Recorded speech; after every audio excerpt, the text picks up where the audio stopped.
मैं अमन कुमार बेगूसराय एक्सप्रेस बिहार से भगवानपुर से भी लाइव हूँ। अभी हम कांग्रेस पार्टी ऑफिस पर हैं और यहाँ हमारे पीछे देख रहे हैं सर आए हुए हैं, गरीबदास सर, जो कि ढाका प्रत्याशी अभी विधायक के हैं।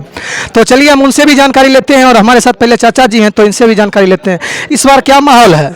बहुत बढ़िया माहौल है। महागठबंधन की ओर से बछवाड़ा विधानसभा में कांग्रेस प्रत्याशी श्री गरीबदास जी के पक्ष में महागठबंधन के सीपीआई के छोड़ के बाकी जितने भी साथी हैं सभी उनके साथ हैं और 2-1 दिन में वो भी हम लोग के साथ आ जाएंगे।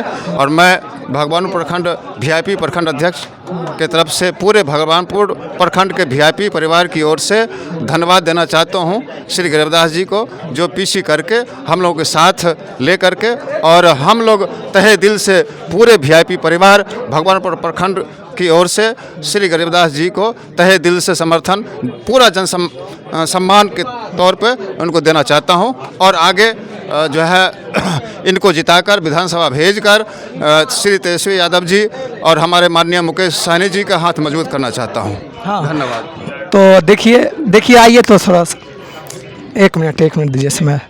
प्रणाम सर, पहले आपको तो नमस्कार करता हूँ। मैं आपको भी बहुत धन्यवाद, आपके सारे सब्सक्राइबर का बहुत बहुत आभार, धन्यवाद। तो जैसा कि सर इस बार बछवाड़ा विधानसभा में क्या माहौल है आपके पार्टी से? माहौल तो आपको बछवाड़ा विधानसभा का आम आवाम बताएगा कि क्या माहौल है। माहौल देखना है तो आपको आमंत्रित करते हैं कि आज श्रीमती प्रियंका गांधी जी अयोध्या मैदान बछवाड़ा में आ रही हैं। आप आइए और वहाँ का माहौल देखिए और बछवाड़ा के किसी भी गांव में जाइए, किसी भी जाति वर्ग के पास जाइए और जाकर के उनसे पूछिए तो पता चल जाएगा कि ज़मीनी हकीकत क्या है और ज़मीन पे किसके और किसके बीच लड़ाई है।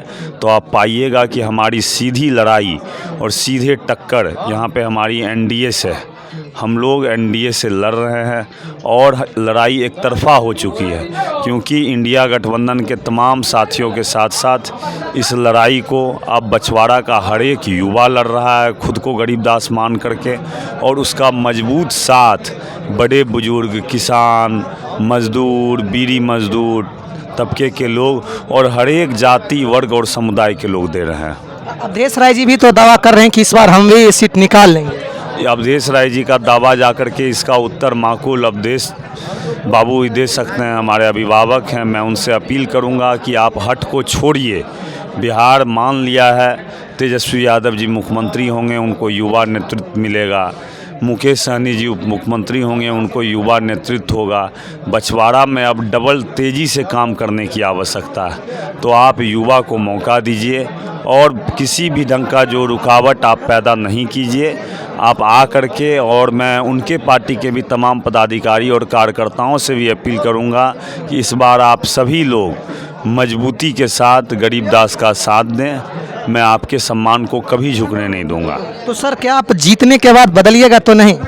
जीतने के बाद बदल के लोग क्या जाएंगे? जीतने के बाद नीतीश चाचा बदलते हैं, हम लोग नहीं बदलते हैं। पहले भी कांग्रेस पार्टी के साथ थे, आज भी कांग्रेस पार्टी के साथ थे, और बछवाड़ा विधानसभा के हर एक परिवार से हमारे पूजनीय स्वर्गीय पिता रामदेव बाबू के कारण एक आत्मीय लगाव है। मैं किसी भी पद पे रहूं, कहीं भी पहुंच जाऊं, फिर भी यहाँ के आम आवाम से जो हमारा स्नेह है, प्यार है, अपनापन है और एक दूसरे के दुख सुख में खड़े रहते हैं, यही हमारी पूंजी है। और इस पूंजी को मैं कभी भी बर्बाद नहीं करूंगा और पूरे सम्मान के साथ बछवाड़ा की इस लड़ाई को लड़ूंगा और जीतूंगा। तो जैसे कि तेजस्वी यादव जी कह रहे हैं जो हर घर से एक एक नौकरी देंगे, तो क्या सर ये संभव है? बिल्कुल संभव है। तेजस्वी यादव जी और इंडिया अलायंस के साथी जो बोलते हैं वो करते हैं। हम लोग घोषणा किए कि हर एक महिलाओं के खाता में 2500 रुपये जाएगा, तो 10,000 रुपये का झूठा घोषणा कर दिए और वो पैसा कुछ जगह दे भी रहे हैं तो वो लोन दे रहे हैं। सरकार नहीं बनने पे खुद ब खुद वो पैसा असूल लेंगे ये लोग। तो कांग्रेस पार्टी बोली, इंडिया गठबंधन बोला कि हम 200 यूनिट बिजली मुफ्त करेंगे, तो ये 150 कर दिए। तो हमारी जहाँ भी सरकार है, चाहे हिमाचल में हो, तेलंगाना में हो, कर्नाटक में हो, चाहे झारखंड में हो, हम लोग जो बोलते हैं वो करते हैं। और 17 महीने के कार्यकाल में तेजस्वी यादव जी ने साबित किया है कि मैं 10 लाख लोगों को रोज़गार दे सकता हूँ और मैं युवाओं की हक की लड़ाई को लड़ सकता हूं। तो जो बोल रहे हैं वो हम लोग निश्चित करेंगे। जैसे कि गिरिराज दादा का कहना है कि इस बार अगर हम चुनाव जीतते हैं तो जितने भी बांग्लादेशी मुसलमान घुसे हुए हैं उन सबको बाहर निकाल देंगे, तो इस पे सर क्या राय विचार है? अब इसका जवाब तो गिरिराज बाबू देंगे, परंतु ये देश राष्ट्रपिता महात्मा गांधी जी का देश है और आज़ादी की लड़ाई भी चंपारण से, बिहार से शुरू हुई थी और बदलाव लेकर के आई थी। तो एक मुझसे महात्मा गांधी जी बोलते थे कि हिंदू, मुस्लिम, सिख, ईसाई आपस में हम भाई भाई।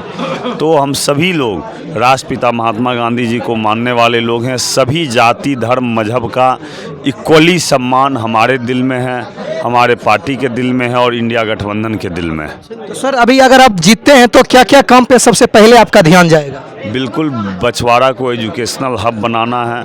हमारे पिताजी विधायक नहीं रहते हुए भी अपना स्कूल कॉलेज, अपने बाप दादाओं के ज़मीन पे स्कूल कॉलेज खोलने का काम किए। मरते मरते देखे हो यह कि ITI विद्यालय, अनुमंडल का पहला टेक्निकल विद्यालय खुल करके तैयार है और बच्चे अब वहाँ अध्ययन भी कर रहे हैं। तो बछवाड़ा को शिक्षा के जगत में वैसे स्थान पे ले जाएंगे जैसा एस्टैक रेट हिमाचल का है। हिमाचल में 99.9 दर शिक्षा का साक्षरता दर है और बिहार सभी मायने में पिछड़ा हुआ रहता है। तो हम लोग बिहार को पिछड़ेपन से निकालेंगे। बछवाड़ा में जो भी शिक्षा के जगत में कमी रही है उसे पूरा करेंगे। स्वास्थ्य के क्षेत्र में हमारा काम होगा।